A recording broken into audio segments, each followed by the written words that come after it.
On va continuer notre étude du livre des Corinthiens, dans le chapitre 8, on va lire le chapitre en entier. Donc 1 Corinthiens chapitre 8, versets 1 à 13. Bien dans le livre des Corinthiens, c'est qu'on aborde beaucoup de sujets différents.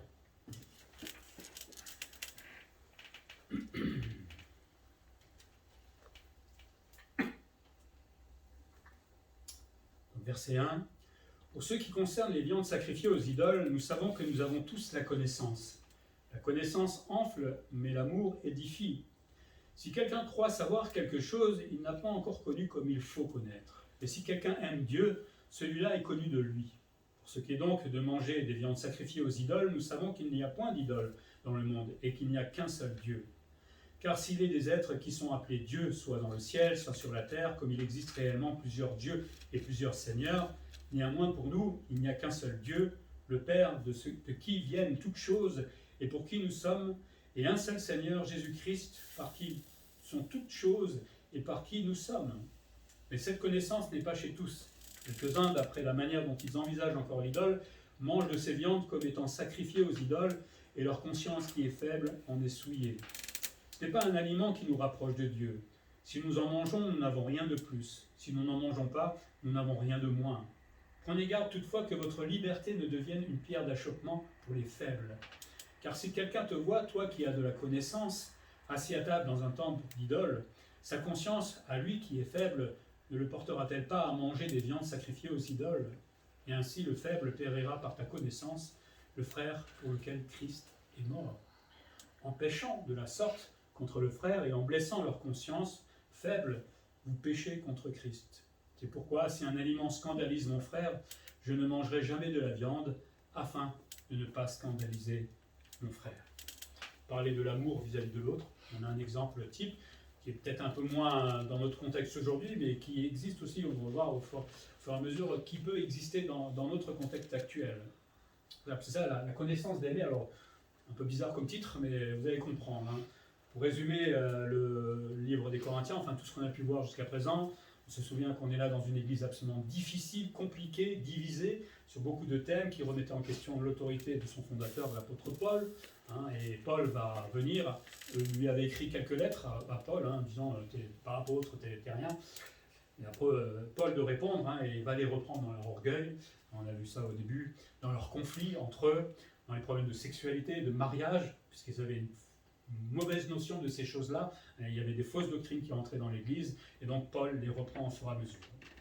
Et certainement que le chapitre 8, c'est aussi la réponse à la lettre. À mon avis, dans la lettre que les Corinthiens lui avaient envoyée, il y avait beaucoup de thèmes, dont celui des viandes certainement sacrifiées, et en particulier par rapport à la connaissance. Souvent, on appelle les chrétiens à grandir, à manger des choses mûres, donc à avoir de la connaissance. Et vous voyez bien qu'à un moment, la connaissance peut aussi avoir des dérives. Alors, je ne dis pas qu'il ne faut pas connaître, on est bien d'accord. Mais la connaissance, c'est aussi d'aimer. Et l'amour est lié. Et c'est ce que Paul va leur expliquer. Il faut connaître un maximum des choses de Dieu, mais se souvenir que tout doit se faire toujours dans l'amour, dans la pratique. Comment vivre notre liberté chrétienne? C'est marrant de dire ça parce que souvent quand le monde nous regarde et quand ils disent « Ah, vous les chrétiens, vous ne pouvez plus rien faire », nous on dit on a une liberté absolument extraordinaire. Pourquoi? Parce qu'on n'est plus sous l'emprise du péché. Je suis libre de ne pas fumer, je suis libre de ne pas voler, je suis libre d'un tas de choses en fait. Les autres ne se rendent pas compte finalement qu'ils sont esclaves de beaucoup de choses. Nous on a une liberté chrétienne, mais ce n'est pas parce qu'on a une liberté chrétienne qu'on peut faire tout ce que l'on a envie. Il y a un cadre. Et le cadre, c'est l'amour, justement. Donc, il y a d'autres cadres, mais on va rester dans celui-là. Et donc, Paul va donner là quelques pistes de la manière de gérer cette liberté chrétienne. Première chose qu'il dit, c'est bien de connaître, mais ça peut être dangereux. Ça dépend évidemment de ce qu'on fait avec notre connaissance. Il faut un peu comprendre aussi le contexte de ces Corinthiens. On va essayer de se placer, on est à Corinthe, là, on va se balader un petit peu dans la ville. Et il n'y avait que du paganisme, les païens étaient là, il n'y avait que ça, un peu comme nous aujourd'hui dans le monde, mais je pense que c'était pire à l'époque. Et donc, moi en tant que chrétien, je pouvais me retrouver invité après le boulot, peut-être pour des festivités locales, dans des temples où il y avait des banquets, où on se saoulait, où on était bourré, il y avait des orgies, un chrétien n'a rien à faire là, mais bon, des fois on pouvait y aller quand même, ça ne terminait pas toujours comme ça, mais Ou alors vous alliez au marché, hein, entre les brocolis et tout ça, vous voulez acheter de la viande, et puis le boucher, juste pour vous embêter, il dit ça a été sacrifié aux idoles. Hein, c'est ce qu'il faisait à l'époque. Donc, bon, moi en tant que chrétien, ça ne me pose pas de problème. Mais peut-être que celui qui est faible, ça peut lui poser un problème. Mais ce que je veux dire, c'est qu'on pouvait aussi être invité par les voisins. Hein, et puis, une fois que vous avez bien mangé la viande, il vous dit ah, ça a été sacrifié à Jupiter. Ou je sais pas. Enfin, si vous avez la conscience faible, on se comprend. En fait, ils étaient tout le temps sollicités dans ce genre de choses. Et donc, forcément, ça posait un vrai problème de conscience pour surtout les jeunes chrétiens. C'était pas des chrétiens matures à ce moment-là. Donc, où qu'ils allaient, ces pauvres chrétiens, ben, ils avaient peut-être des problèmes. Hein. Mais en tant que chrétiens, ils voulaient bien agir devant le Seigneur. Et donc, ben, au banquet, chez le voisin, etc., ils avaient peur de mal agir. Par rapport aux viandes sacrifiées aux idoles, hein, une partie de la chair des victimes était offerte en sacrifice et revenue aux prêtres.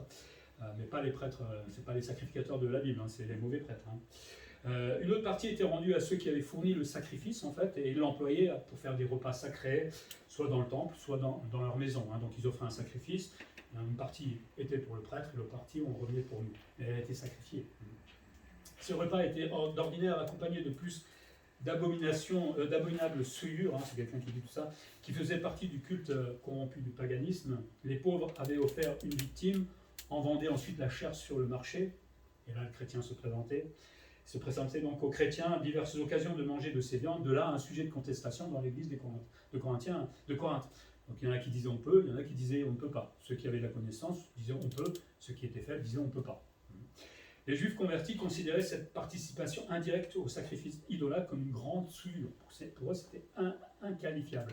Tandis que d'autres disciples, abusant d'une liberté que l'apôtre ne conteste pas, mais qui blessaient la conscience des faibles et qui n'en faisaient aucun scrupule. Il y en a qui allaient dans le temple, ils savaient qu'ils avaient le droit, parce qu'on peut le faire, on verra, il n'y a pas de Dieu.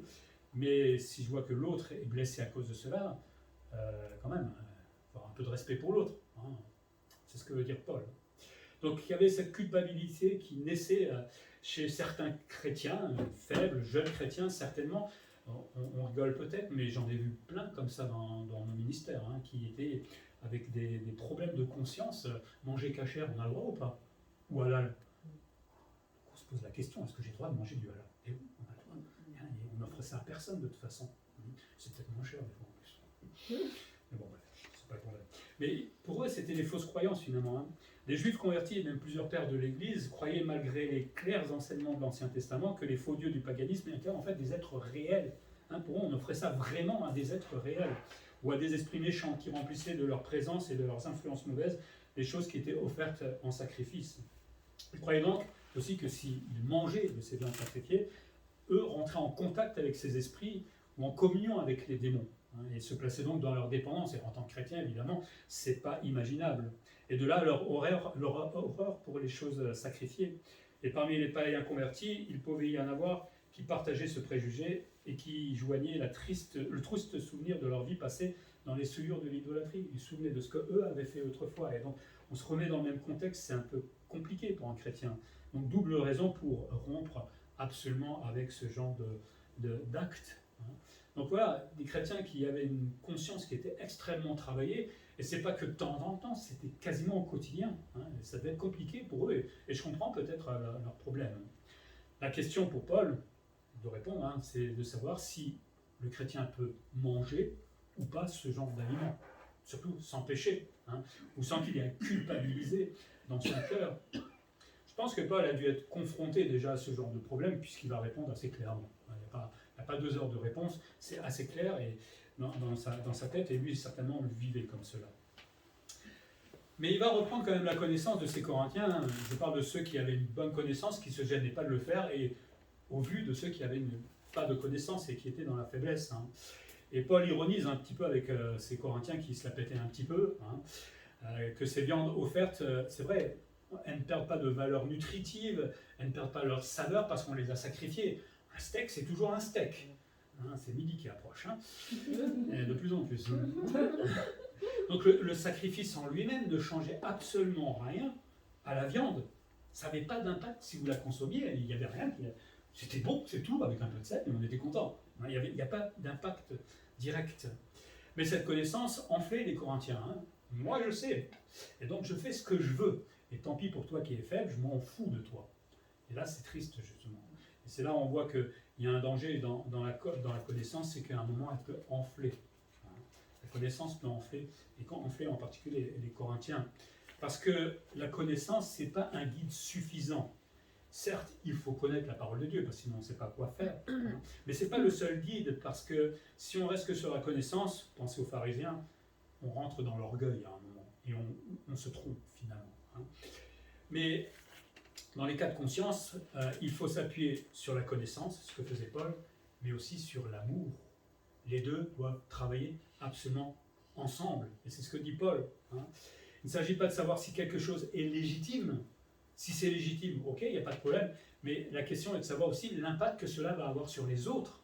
Moi, je sais que Dieu est tout à fait d'accord pour cela, que je peux manger halal, mais si l'autre ne le sait pas et que ça lui pose un problème, je vais arrêter de le faire. Bon, je vais prendre le temps de discuter avec lui aussi, ça m'était déjà arrivé, parce que peut-être il manque de connaissances, mais si je vois que ça le fait du tort, j'arrête. Tant pis, je mangerai autre chose, c'est pas grave, on mettra quelques centimes de plus, mais si je ne veux pas blesser mon frère, surtout pas, surtout si c'est un jeune chrétien en plus. J'ai vu des gens qui étaient vraiment complètement à l'envers à cause de ça. Ils n'osaient rien faire, ils étaient paniqués. C'est normal, je dirais, quand tu es jeune chrétien, tu apprends. Ta conscience doit être travaillée par le Seigneur. Mais moi qui suis mûr, qui connais les choses, je ne vais pas blesser mon frère, tout simplement. Il n'y a pas d'authentique connaissance sans un véritable amour pour le prochain. C'est pour ça que j'avais introduit avec l'amour du prochain. Si je veux aimer mon prochain vraiment, comme on l'a vu tout à l'heure, il va falloir aussi que j'intègre cela dans tous les paramètres. Je dois faire attention à ma façon et à la liberté que je me laisse par rapport à l'autre chrétien. Si quelqu'un aime Dieu, alors aimer Dieu, c'est être connu de lui, nous dit Paul. Et être connu de lui, c'est être approuvé de Dieu. Quand Dieu nous aime, il nous approuve dans tous nos actes quotidiens. Il est d'accord avec notre façon de faire. Ouais. Dieu connaît tout le monde, donc a fortiori tous ceux qui ont accepté la grâce en Jésus-Christ. Il connaît celui qui a de la connaissance, il connaît celui qui est en train de débuter dans la vie chrétienne et qui a une faible connaissance et qui a des difficultés. Et ce qu'on veut en tant que chrétien, c'est obtenir la faveur de Dieu. Le verbe que Dieu nous connaît, quand il dit on est connu de lui, ça signifie on a la faveur et l'approbation de Dieu. Je suis connu de Dieu, ça veut dire qu'il est d'accord avec moi et qu'il approuve ma façon de vivre. Si la position d'un chrétien sur tel sujet se fonde sur Dieu et sur l'amour, et pas seulement sur la connaissance, alors il sera approuvé de Dieu. Par contre, si j'ai la connaissance et je m'en fiche de l'amour pour le prochain, Dieu ne m'approuvera pas. Parce que le Seigneur veut qu'on aime son prochain, tout simplement. Donc c'est bien de savoir, mais je pense qu'il faut mettre autant peut-être la proportion de connaissance que l'on a, avec une proportion d'amour pareil. Celui qui connaît vraiment devrait aimer beaucoup plus que les autres, justement, parce qu'il sait comment le faire, finalement. Donc Paul dit, c'est bien de connaître la parole de Dieu, et il l'encourage plusieurs fois, mais il faut toujours savoir la mettre en pratique avec l'amour juste à côté, pour ne pas blesser quelqu'un. Versets 4 à 6, il va parler de la connaissance d'un seul Dieu, pour faire comprendre peut-être à ceux qui n'ont pas encore cette connaissance, il n'y a qu'un seul Dieu. Nous, en tant que chrétiens, on sait très bien que les idoles, ça existe, on va dire, physiquement, mais ça n'a aucune valeur. Vous pouvez vous mettre devant n'importe quelle idole, elle est morte, ça n'existe pas, c'est juste un objet. Les idoles n'ont pas d'existence, elles ne respirent pas. Vous pouvez écouter, ça ne respire pas. Je pense aux petites statues que dans l'Ancien Testament où Isaïe se moquait de ceux qui les taillaient, qui se mettaient devant, qui disaient « aide-moi, aide-moi, aide-moi ». Non, ça ne respire pas. Ça ne m'aime pas non plus. Vous pouvez regarder la statue, elle vous regarde comme ça. Elle ne vous aime pas, elle s'en fout de vous. Elle ne réfléchit même pas. Donc elle ne peut pas agir à mon égard. Il faut être quand même fou de se placer devant un objet et lui dire aide-moi. Aide-moi. Même pas. Mais il y a des siècles et des siècles où c'était comme ça, hélas. On offrait même les enfants, on les mettait à mort devant ces objets-là. C'est ça qui est terrible. On a quand même un peu évolué, mais là on va dans l'autre sens, c'est encore pire. Bon.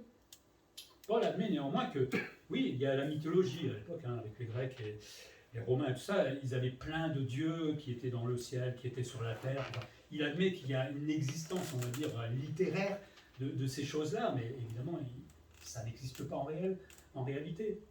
C'est l'homme qui a créé ses propres divinités. C'est là où on voit que l'homme a besoin d'un Dieu. Depuis tout le temps, Dieu a mis la connaissance, Dieu a mis l'idée de l'éternité dans notre cœur, hein, c'est dans Ecclésiaste Proverbe. Et en fait, vous voyez que depuis que l'humanité existe, il cherche un Dieu quelque part. S'il ne le trouve pas, il va se le créer lui-même. Et ça prouve bien que Dieu est vivant, hein, puisque Dieu a mis cette idée de l'éternité dans notre cœur.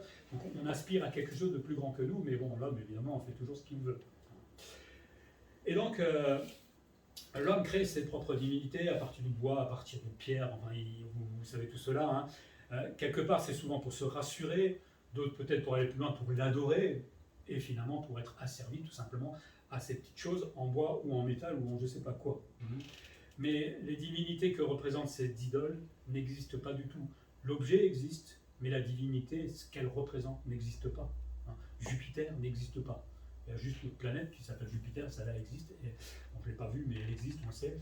Mais le reste, ça n'existe pas. Hein. Donc, il n'y a qu'un seul Dieu. Donc, il n'y a qu'un seul Dieu, le Père, qui est le créateur de l'univers. Lui, par contre, il nous aime. Lui, il est vivant et il l'a démontré. La création est là. Il a fait cela par sa parole. Il a créé l'homme, il a créé l'univers en entier. Et c'est pour lui que nous vivons. Hein, Dieu nous a créés, c'est pas pour que nous marchions sur la terre avec les mains dans les poches en vivant comme on a envie. C'est pour lui qu'on a été créé, pour l'adorer. Hein. C'est la finalité de notre vie en tant que chrétien, c'est qu'on va passer l'éternité à l'adorer. Là, on peut se dire, ça va être compliqué quand même. Hein. C'est long. Hein. Déjà, un culte, c'est 1 heure et demie. C'est long. Alors, l'éternité, ça... On sera différent, on sera transformé, on sera parfait. Je ne pense pas qu'on va faire que chanter, parce que la voix, non, au moment on sera parfait. Enfin, on verra bien comment on va le faire. Mais déjà, le fait d'être sauvé et d'être dans la présence de Dieu, c'est une façon de l'adorer. C'est dire, on est d'accord avec toi. Et bon, comme Dieu nous a sauvés, on est là. Le Père s'est révélé aussi au travers des prophètes, et tout particulièrement au travers de Jésus-Christ. Et puis Dieu, le Fils, Jésus-Christ, hein, qui est nommé là Seigneur par Paul, qui est l'agent exécuteur, on va dire, de la création de Dieu. Hein, Dieu a voulu, Christ a agi, les deux ont travaillé ensemble, hein, chacun peut-être avec sa part. Et par qui nous vivons. Hein, avant, c'était pour nous vivons pour Dieu, là, c'est par qui nous vivons. Pourquoi? Parce qu'il nous a créés, mais il nous a recréés aussi par la nouvelle naissance, et il nous a rachetés. Et aujourd'hui, nous vivons grâce à lui, au travers de sa grâce. Hein.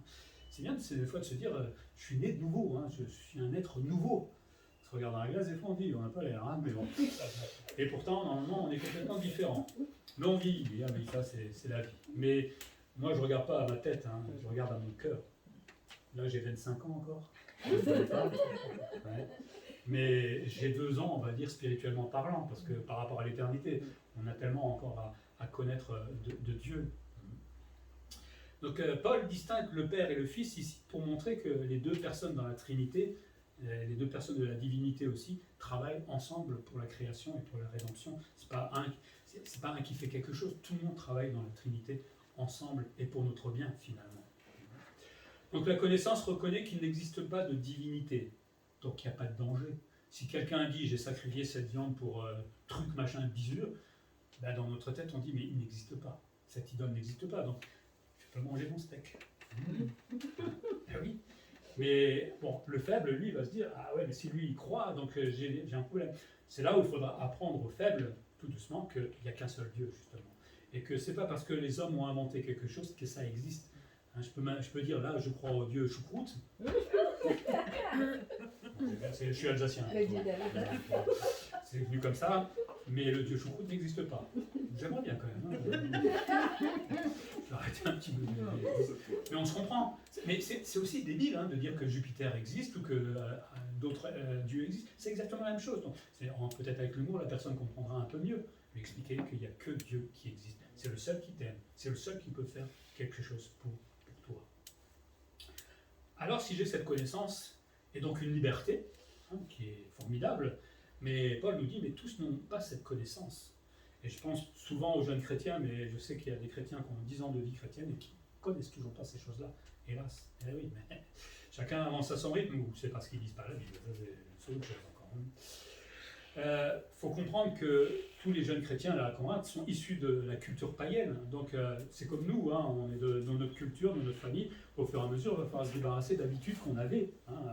On est complètement souillé par ce... Enfin, souillé, j'exagère peut-être, mais si, il y a quand même des choses. Mais on a été formaté depuis notre enfance avec le monde que l'on connaît. À un moment, il va falloir retirer certaines choses parce que cela ne correspond pas à ce qu'attend le Seigneur. Et d'autant plus eux.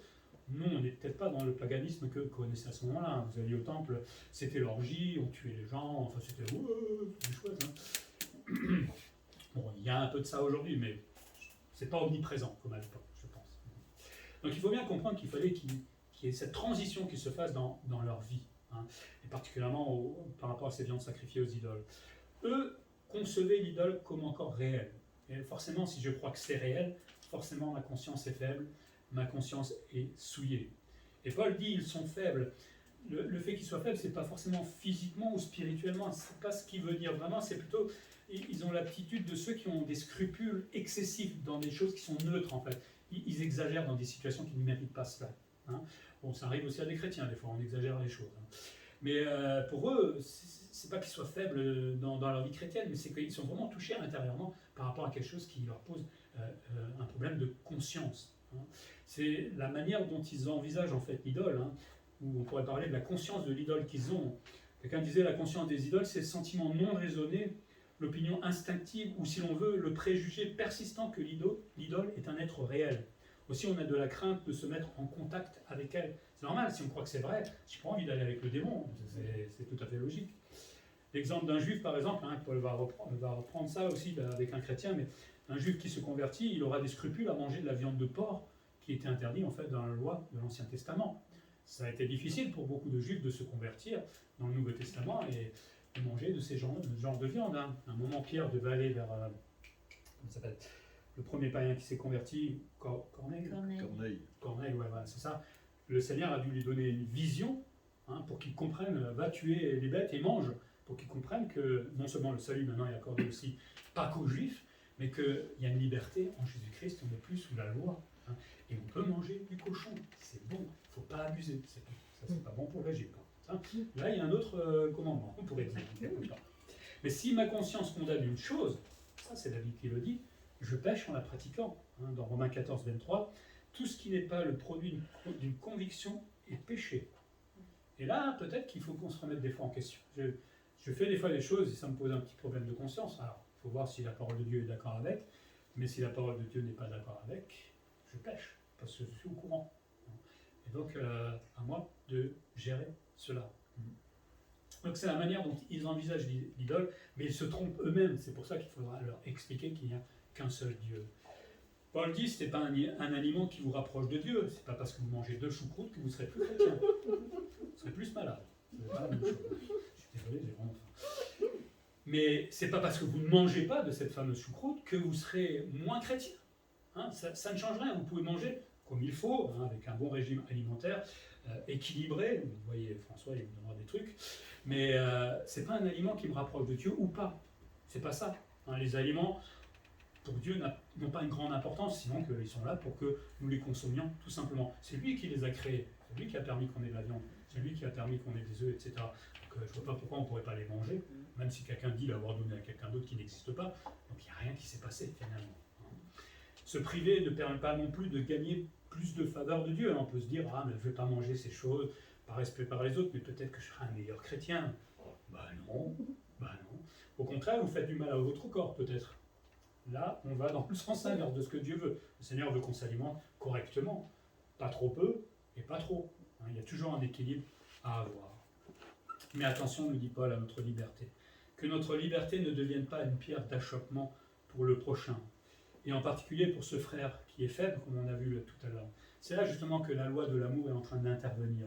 J'ai ma liberté, j'ai connaissance de certaines choses, je sais que je peux faire ces choses-là, mais je regarde autour de moi, je connais normalement à peu près les chrétiens. Après, si je les fais sans faire exprès, je peux demander pardon, et expliquer. Mais là, la loi de l'amour intervient, et donc je sais que lui a une conscience faible, je ne vais pas manger ma choucroute.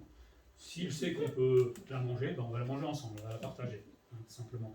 Mais vous voyez, on a une liberté, mais cette liberté a, comment dire, un œil peut-être autour de soi, il regarde quand même, pour voir s'il ne choque pas, ou ne fait pas de mal à autrui. Le chrétien peut manger de tout. Tout. Quelle chance quand même, et quelle liberté. Parce qu'il y a des religions, on ne peut pas manger tout ce qu'on veut. Non. Content d'être chrétien, moi, je peux manger tout ce que je veux. Bon, évidemment, on s'entend. Mais le chrétien peut manger de tout, mais si cela cause la chute de l'autre, alors il a tort. C'est pas parce qu'il a mangé de tout, c'est parce qu'il a fait tort à l'autre qui qui a la conscience faible. Hein. Parce que le faible, lui, va être tenté. C'est ça, on le met dans une situation non seulement de culpabilité, mais il va se dire, je vais faire comme le chrétien qui, je connais, est mature, mais en le faisant, il double sa culpabilité en fait dans sa conscience, et en fait il devient fou. Enfin, j'exagère peut-être un peu, mais il y a l'idée là. Hein. Ah, il le fait, donc je vais le faire, mais moi je culpabilise, mais je le fais quand même parce que je vois les autres chrétiens le faire. Mais on n'aime pas ce frère dans ce cas-là, c'est pas possible de l'aimer, et de le laisser dans un état pareil. Hein. Et Paul donne un exemple, hein, si un chrétien mange assis dans un temple d'idoles, vous imaginez, hein, on est à Corinthe, vous voyez toutes les idoles, il y a les autres qui sont en train de faire des sacrifices, vous voyez les prêtresses qui sont en transe et tout ça, et vous asseyez là tranquillement, et vous mangez votre petit roux de casse-croûte avec eux. Jésus était bien avec les prostituées aussi, non? Ben oui, ça n'a jamais gêné, au contraire. Hein, on lui a fait le reproche parce qu'il ne devait pas, mais c'est pas l'endroit où on est le problème. Hein. C'est ce qu'on fait peut-être dans cet endroit-là. Alors évidemment, je n'irai pas moi personnellement dans ce genre de temple, sauf s'il fallait que j'évangélise quelqu'un, on est d'accord. Mais prenons l'exemple de Paul. Hein. Alors c'est une chose de le faire parce que j'ai la liberté de le faire, mais garde aux répercussions. Parce que si mon frère me voit dans le temple là, mais il tombe dans les pommes. Qu'est-ce qu'il fait là-bas, Paul? Mais il est fou, mais ça va pas dans sa tête. Il n'y a rien à faire là-dedans, on n'est pas d'accord avec ce qu'il fait là-bas. Donc ça a forcément des répercussions. Ça peut être valable aussi dans les grands repas de vie. Je pensais au mariage à l'époque, qui finissait aussi très mal. Les fêtes, les repas. Enfin, ça finissait toujours un peu bourré. Hein. On verra ça dans 1 Corinthiens 11, il me semble. Ouais. Oui, ben, l'alcool à l'époque c'était terrible. Bon, c'est encore valable aujourd'hui. Vous allez en boîte, ça finit toujours mal, hein, généralement. Mais bon, voilà, il y a des répercussions. Hein. Donc, c'est une chose de pouvoir me laisser cette liberté-là, mais attention aux répercussions. Il est préférable de ne pas s'attabler dans un tel lieu si je sais que dans mon église, il y a des gens qui passent par là et qui sont fragiles. Hein. Dans 1 Corinthiens 10, versets 15 à 26, il est dit « Je parle comme un des hommes intelligents. Jugez vous-même de ce que je dis. La coupe de bénédiction que nous bénissons n'est-elle pas la communion au sang de Christ ?» C'est la scène dont on parle là. « Le pain que nous rompons n'est-il pas en communion au corps de Christ ? Puisqu'il y a un seul pain, nous qui sommes plusieurs, nous formons un seul corps, car nous participons tous à un même pain. » Vous voyez, les Israélites selon la chair, ceux qui mangent les victimes ne sont-ils pas en communion avec l'autel? Que dis-je donc? Que la viande sacrifiée aux idoles est quelque chose, et qu'une idole est quelque chose? Nullement. Je dis que ce qu'on sacrifie, on le sacrifie à des démons et non à Dieu. Or, je ne veux pas que vous soyez en communion avec les démons. Vous ne pouvez boire la coupe du Seigneur et la coupe des démons en même temps, c'est pas possible. Vous ne pouvez participer à la table du Seigneur et à la table des démons. Voulons-nous provoquer la jalousie du Seigneur? Sommes-nous plus forts que lui? Tout est permis, mais tout n'est pas utile. Hein. Tout est permis, mais tout n'édifie pas. Que personne ne cherche son propre intérêt, mais que chacun cherche celui d'autrui. Mangez de tout ce qui se vend au marché, sans vous enquérir de rien par motif de conscience, car la terre et tout ce qu'elle renferme est au Seigneur. Donc, Paul, autant donner l'exemple de ce gars qui était dans le temple, mais on voit bien qu'il y a une forme de communion qui se fait quand même. Et donc, je n'ai pas à aller dans ce genre de temple, on fait n'importe quoi, surtout s'ils sont en communion avec les démons. Hein, je n'irai pas là, on fait l'occultisme, ça c'est clair, j'ai rien à faire là-dedans. Hein. Donc, il vaut mieux en sortir, ça ne sert à rien du tout, mais surtout en sortir par rapport à ce frère qui est faible. Il ne s'agit pas de considérer les conséquences sur nous-mêmes, hein, si je mange ou là où je suis, mais les conséquences sur le prochain. Il faut que je fasse attention à ma façon de moi d'agir. Et ne pas être égoïste en disant oui mais ouais mais j'ai le droit, hein, moi je fais ce que je veux, et tant pis pour les autres. Non, le Seigneur n'est pas d'accord. Si on fait ça, on pêche d'une certaine manière devant Dieu. Il va le dire tout à l'heure. Donc, étaler sa connaissance par la pratique, hein, parce que quand on le fait, c'est étaler. Hein. Je sais que j'ai cette liberté devant tout le monde. Ben non, Paul est en train de dire, et surtout le Seigneur dit que finalement l'étaler et la pratiquer aux dépens des autres, ça produit de très mauvaises choses finalement, et ce n'est pas bon pour l'Église et pour le prochain. Ne devenons pas un scandale pour l'autre, hein, parce que Paul dit, le faible périra par ta connaissance. C'est quand même terrible de connaître la parole de Dieu, de l'aimer, parce que bon, on peut le faire sans le faire exprès, mais bon là il y a des Corinthiens qui étaient un petit peu orgueilleux, on se souvient au début, mais de se dire qu'à cause de ma connaissance, de ma liberté, quelqu'un souffre dans sa liberté, dans sa conscience, dans sa vie chrétienne, à cause de moi. Ça, c'est bien triste. Alors, si je suis plein d'orgueil, je dis, je m'en fous, il n'a qu'à apprendre. Mais c'est pas ce que le Seigneur veut, parce que nous-mêmes, on a dû apprendre à un moment. Hein. On n'a pas tout su d'un coup, je ne pense pas. Et on apprend encore tout le reste de notre vie, je crois. Le faible périra par ta connaissance. Évidemment que le faible ne va pas perdre son salut quand il dit périrà, parce qu'on a l'assurance du salut quand on est né de nouveau, une fois pour toutes. Mais ce qui va l'embêter, c'est qu'il va perdre son bien-être. Cette joie d'être chrétien qui va être soumise à la culpabilité. Et si cette culpabilité vient à cause de moi, je deviens un scandale pour lui quelque part, dans mes actes. Et c'est bien triste. Et Paul appuie encore plus en disant le frère pour lequel Christ est mort. Attention, c'est pas juste ton frère ou celui que j'aime pas trop là-bas. Le frère pour qui Christ est mort. C'est bien ça aussi d'intégrer dans l'amour pour le prochain. L'amour du prochain, c'est se souvenir que l'autre, Jésus a donné sa vie pour lui aussi, de la même manière qu'il l'a donné pour moi. Donc, attention à ce que tu fais parce que ce prochain, il a de la valeur aux yeux de Christ. Paul veut dire que si Christ, par amour, a donné sa vie à Golgotha pour ce chrétien, ça veut dire qu'il a énormément de valeur devant lui. Et si moi, en tant que chrétien, avec ma connaissance, je suis en train de troubler ce chrétien, on commence à être en bisbise avec le Seigneur, tout simplement. Il n'est plus d'accord. Il a donné sa vie pour lui. Et en faisant cela, quelque part, je freine sa croissance spirituelle. On passe par, peut-être, il y en a qui vont aller plus vite, mais on passe peut-être par ce genre d'attitude, de non-compréhension n'est pas dans notre vie chrétienne, mais pour moi qui suis mûr, qui ai connaissance, je le sais. Donc je vais accompagner cette personne. Plutôt que de dire, moi je fais ce que j'ai envie, je vais l'accompagner dans cette démarche, pour plaire au Seigneur et pas être son ennemi dans la croissance de ce frère. Ma liberté ne doit pas faire chuter mon frère ou ma soeur, même pour quelques tranches de viande. Et même si par exemple on a un juif qui se convertit avec le porc, je n'irai pas lui présenter du porc si je l'invite au repas, on aura une discussion pour savoir où il en est un petit peu avant, mais je ne le ferai pas parce que je n'ai pas envie de... on mangera autre chose pour une fois, il y a tellement de choses à manger. Souvent, je demande avant que j'invite quelqu'un s'il n'y a pas des problèmes, ça peut être des allergies ou d'autres. Donc c'est bien de demander. Peut-être qu'il va vous dire voilà, je ne mange pas de porc. Écoutez, on va pas. Il y en a aujourd'hui qui sont véganes. Tant pis, on ne mange pas de viande. C'est pas la fin du monde. On ira prendre un peu d'herbe et puis. Je vais me faire un chez moi. Ce serait agir, comme dit Paul, sans amour envers le faible. Peut-être que dans notre connaissance, on dit qu'on sait aimer les autres. Parfois on ne sait pas aimer les autres si on agit mal. Et Paul dit c'est un péché envers le faible, le frère qui est faible. C'est un péché de blesser la conscience de mon frère.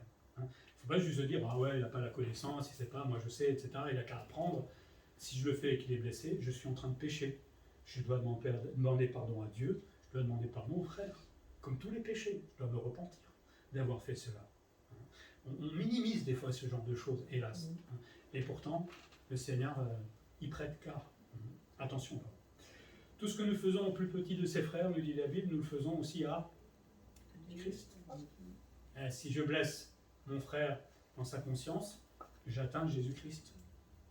Mais on ne s'en rend pas toujours compte. C'est valable dans tout ce qu'on fait dans l'Église, pas que par rapport à ce thème-là, mais quand je n'aime pas le prochain, c'est la même chose. Si je déteste mon prochain, j'atteins Christ aussi. Et blesser le plus humble des membres de l'Église, humble dans le sens où celui qui essaie de connaître, c'est aussi blesser la tête, c'est-à-dire Christ qui est le chef de ce corps qui est l'Église. Un auteur qui s'appelle Godet, peut-être que certains connaissent, appelle le péché contre Christ, donc ce péché qu'on fait contre Christ, le crime suprême. Le crime suprême, parce qu'on manque profondément d'amour pour le prochain et pour Christ derrière.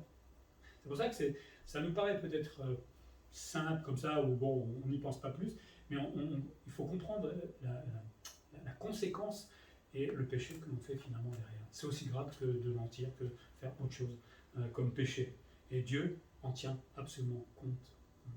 Donc par conséquent, il faut savoir se sacrifier pour le bien des autres. On parlait tout à l'heure de se sacrifier, alors peut-être on doit supporter les uns et les autres, il va falloir peut-être ne pas manger de viande pendant un moment pour ne pas blesser quelqu'un. Des bons haricots. Il y a plein de choses qu'on peut manger si c'est pour ne pas blesser l'autre. Évidemment, dans la démarche, on ne va pas rester toute notre vie comme ça, on va quand même inviter le frère à prendre connaissance de sa liberté, parce qu'on veut aussi qu'il soit libre, et on veut qu'il grandisse spirituellement. Mais tant que ça le blesse, ou que ça le choque, moi je ne le ferai pas, tout simplement. Et on va s'accompagner l'un et l'autre dans cette démarche spirituelle et croissance spirituelle. Donc, si je scandalise mon frère, si je le sais, je pêche contre Christ. Donc je préfère m'arrêter. Et il est préférable justement de ne pas manger de viande sacrifiée aux idoles. Alors aujourd'hui, il y a, à part le halal et le kasher, je ne vois pas où on peut boire des idoles. peut-être ça existe. Hein. Je sais qu'il y a une fois quelqu'un qui était dans une secte qui faisait ça. Je ne me souviens plus ce que c'était, mais justement, il était venu me voir, il était outré parce qu'il avait mangé ça, mais il ne le savait pas. Je lui ai expliqué gentiment. Ça va, tout va bien. Mais ça ne rentrait pas dans le crâne. Hein. Donc il faut du temps et il faut être patient avec ce genre de personnes. En fait, ce que Paul veut dire, c'est que le développement spirituel de moi est important, hein, parce qu'il faut que j'apprenne, mais celui de l'autre aussi est important pour moi. Je dois faire attention à la croissance spirituelle de mon prochain. Ça fait partie aussi de l'amour, et cette croissance spirituelle du prochain est plus importante qu'un bon rôti. Eh oui, hein. C'est tellement mieux de voir ce frère se dire, peut-être au bout d'un an, après qu'il ait lu la Bible, qu'on ait eu peut-être des études, etc., de se dire d'un coup, chic, il est libéré de ça, de ce poids, de cette culpabilité, et trouve là, non seulement la connaissance, mais la liberté qu'il avait en Christ. C'est mieux, plutôt que de soumettre à la culpabilité et le laisser dans cet état-là tout le temps. Et une fois qu'il aura découvert ça, on pourra manger le rôti ensemble. Hein, ça sera mieux. Et oui, c'est tellement mieux. Et c'est valable pour ça, mais c'est valable dans tellement d'autres domaines dans l'Église. Faire attention aux uns et aux autres. Si moi je suis mature, justement, sois plus humble et de la patience pour les autres, pour celui qui apprend, etc. Ah, il rechute, mais c'est pas grave. Allez, on encourage de nouveau et on le fait aller de l'avant. On lui dit les choses, on est bien d'accord, c'est pas qu'on accepte, mais avec amour, on essaie de l'encourager pour aller de l'avant. Paul nous dit que notre liberté en Jésus-Christ respire l'amour pour le prochain, comme Jésus nous a aimés. Pour terminer, en Christ, le chrétien a certaines libertés à cause d'une certaine connaissance qu'il a, mais qu'il peut absolument mal employer. Hein. On peut imaginer quelqu'un qui est un grand théologien, parce qu'on voyait ces choses à l'Institut, et qui s'adresse à des gens peut-être ouvriers, et qui prend un langage du supralapsarianisme, parlons de calvinisme et tout ça.